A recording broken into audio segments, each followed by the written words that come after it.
What's going on, ladies and gentlemen? Welcome back to another solo leveling Arise video. Alright guys, in case you missed the live stream, oh my god, did you ever miss out on what was probably the worst summoning session I have ever had? That's right, I ended up with 710 tickets left. I came in with 1,560.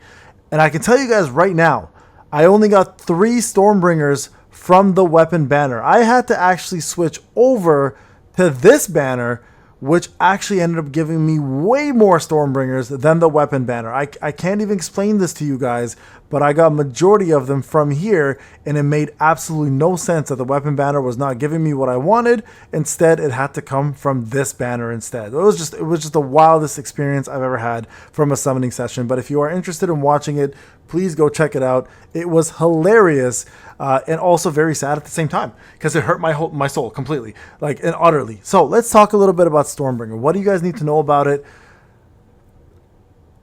Okay, I want to talk about this because it's important to understand that this weapon is going to be something you either are going to really want or are going to skip for a reason, okay? Now, I want to go through every single part of this weapon with you guys and explain to you how it works and why you need to know how it works, and this is important, okay? So, first off, let's go with A0.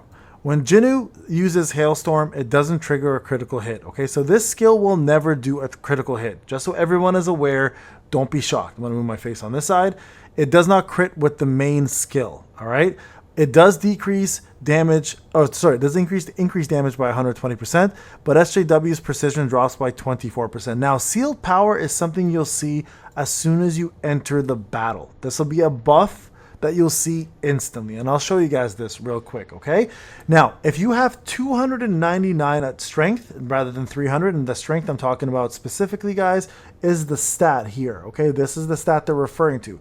If you have 299 or below in strength, you will get that quote-unquote buff/debuff, all right? Which means your precision will go down by 24%, but your attack and precision will eventually go up by 24% over time. If you have 300 strength, you'll actually get the Awakened Storm buff instead, which looks like this. Again, this is triggered right from the start. And again, we'll show you guys this real quick, okay? Now, this actually has a different effect. This will do a similar attack, but when SJW uses Hailstorm, he gains super armor, which means he can't be knocked back. And then at the same time, it will not trigger a critical hit, but it'll do 120% bonus damage, but you'll also get 30% increase of attack and precision by 5%, and all your basic attacks and core attacks in Hailstorm will hit harder, okay? Now, how do I know this works? Well, we've done the testing, right? If you go back and take a look at the testing, we did that exact same thing. So if you look here at the A0 to A5, sorry, let me actually find you guys the proper numbers. Here we go. All right, so this is DKD without the buff. You guys can see there, and then with the buff, I'll show you guys that later. Don't worry about that one for now. We do it over here, okay? So what you want to really look at here is the actual attacks with 299 strength right there, okay? All the attacks with 299 strength, and then the attacks with the actual 300 strength. You guys can see the 30% attack does apply. Now, the 30% attack is off of your base attack, okay? It's not your total attack, it's your base attack. So it does, in fact, give you that increase in damage, and it does, in fact, give you guys that precision increase as well, okay? So it does work. A0 will work, and that is shown right here. And you guys can do your own testing if you want. We've done it. You guys can check out the live stream as well. Now, let's go over to the next part of the actual advancements. Sorry, guys. So when Hailstorm hits, it activates Gathering Storm. So when Gathering Storm is active, whenever the user uses a wind skill, it does the Storm Strike effect. Now, Storm Strike effect will make that skill hit 1,600% stronger based on your attack. Again, based off of your base attack. All right, and then it also adds in a Tempest Mark on there, which increases damage taken by 5% and increases wind damage taken by 5%. So you can stack this up to 2 times. You do have to cast a wind skill right after. If you miss out on that number, you will miss out on this buff, okay? So you can increase wind damage and increase damage taken on the opponent by 10% and 10% here. Now, this does apply. I'm going to show you guys the numbers here that we did with DKD. Now, this is with A5 or A10 version, so the numbers look a little bit higher, but it does work, okay? So you guys can see here, without crit, without the buff, with crit, with the buff, okay? So it does, in fact, actually make a difference. There's with the buff, there's without the buff. Oh, sorry, Yeah, no, focus here. This was something else we were doing. So forget this. Right here. This is what we're looking at, okay? So we did this numerous times to test. We just wanted to make sure that it actually did affect it, and it did. So that number there is in fact accurate. Now the number increases way more at A5. So you could stop at A1 if you want, but you actually want to push to A3 if possible. A2 will give you guys more wind damage. A3 will give you guys hailstorm, which will, when you cast it, you'll take 50% less damage for 3 seconds. And then your tempest mark will now double. So you'll do 10% damage instead of 5.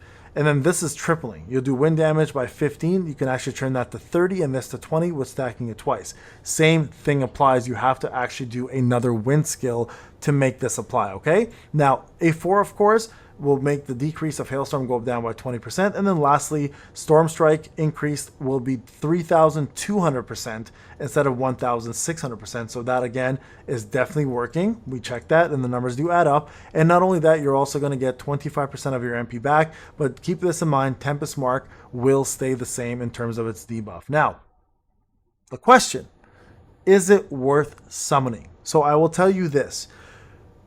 This weapon will dominate any win content, period, especially with DKD, all right? Because it will buff up DKD's both attacks.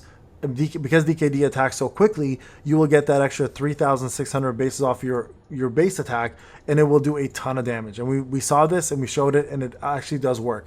So you will do a ton of damage here using this right here specifically, or even at the A1 version, you will do more damage right here. So if you are struggling with Baron, if you are looking to dominate POD, on win days for the dragon, if you're looking to do really well with the BOT concept, you will absolutely be able to dominate with this weapon. Any win content, this weapon is a killer. It's a really good weapon. It really is. Ignore the non-crit part. That's not a big deal. Everything else matters way more because all your win skills and all of your weapon win skills are going to just do that much more damage, right? So just keep that in mind. Now, the main thing to remember though is it will not apply to Deimos. You will not be using this weapon in Deimos. Deimos is strong against wind. It won't help you there, but it will help you with the rest of the content that you want to focus on that's wind related, including any future wind content. Okay, so is it a must-have? That's hard to tell right now because we don't really have wind content to test it on. That's end game. Is it great? Is it a great weapon? Absolutely. Absolutely is a great weapon, and I don't think anybody should rush to get it to A5 or A10 right away unless you're a whale. For free-to-play players, you can summon for it if you like. It will definitely help you with the content that you're currently working on, but at the same time, keep in mind that this weapon will eventually is in the custom banner, and you'll be able to pull for it whenever you want, right? For any spenders, of course, you have the ability to pull for it now, and you can buy the packages to get 2 free or 3 free copies of it. I use the word free.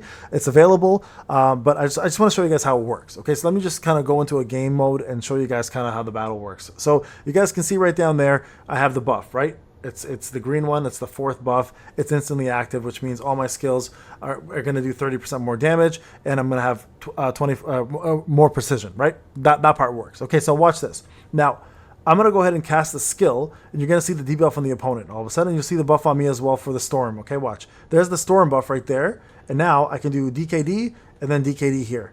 And that will do 3,600 more percent. And you guys can see, look, both of those marks were on there, okay? Both of those marks were on there. So very important to remember that. So I'll do it again, just so you guys can see it and how it works. Now, for Guild Boss, more testing to come. I'm not a Guild Boss expert. I can tell you that much. The Guild Boss expert are actually trying it right now to see if it does work for them. But look here, look, 1 mark, 2 marks, and there it is right there, right? You guys can see it all applies. So that damage is pretty lethal, especially for this boss. And it does insane amounts, especially with DKD. And you guys can see they kind of line up perfectly, right? You can do this and then DKD again. And again, the damage is insane. Even without a break bar, we're doing pretty insane damage right now. So it's a great weapon. It does definitely work amazingly well with DKD because they both scale off of strength especially. So if you are somebody who likes the DKD and you want to continue using it and you want it to be maximized for damage, this weapon is absolutely going to do that. And it buffs even that attack right there. Imagine in POD doing Thunderstorm and adding that Thunderstorm to it. It's going to be insane, right? So keep that in mind. So any skills that have wind are going to absolutely be maximized with this weapon. Now, again, is it worth pulling? if you plan to build a win team, it is going to optimize your win team like nothing else currently in the game, and your win team will do gangbusters in terms of damage, right? So if you are planning to skip it, you're probably planning to save for the 1 year anniversary, and that's completely up to you on that one, right? We probably know that a wind weapon or a water weapon will drop for 1 year anniversary, but I have no idea if it's going to be any better or worse than what we have currently with this weapon. All right, so I just wanted to show you guys this. Again, I would pull to A3 and stop personally as free to play, and then kind of decide what you want to do from there. But outside of that, it's a great weapon. It will definitely do what it's supposed to do, and that is maximize all your win teams as well as your win skills and your win weapons. And I think it's worth pulling for personally. I don't necessarily think you should skip it, but you can if you want, if you are saving for the 1 year anniversary. Now, the secret question, of course, am I going to pull it on my free to play? To be quite honest with you guys, I might skip it because I'm desperately in need of a good water weapon. But I also might pull to A3, to be honest. So I'm gonna think about this one over and see, because my DKD is A9. I could get it to A10, and it'd be a perfect combination for SJW to have that. And I've skipped a lot of weapons already, so I might be debating on whether I'm gonna pull or not. All right, folks. I hope this video helped let you decide on what you want to do. Again, fantastic weapon. Will do great in any content that's wind related. Will help you guys out with some guild boss stuff. May help you guys off. Will definitely help with POD, BOT, and everything else. That's wind content. But I think A3 is a good stopping point, and you can push to A5, of course, if you're a whale, or A10 if you want even further. All right, guys. Thank you so much for watching. I'll see you guys in the next one. Take care.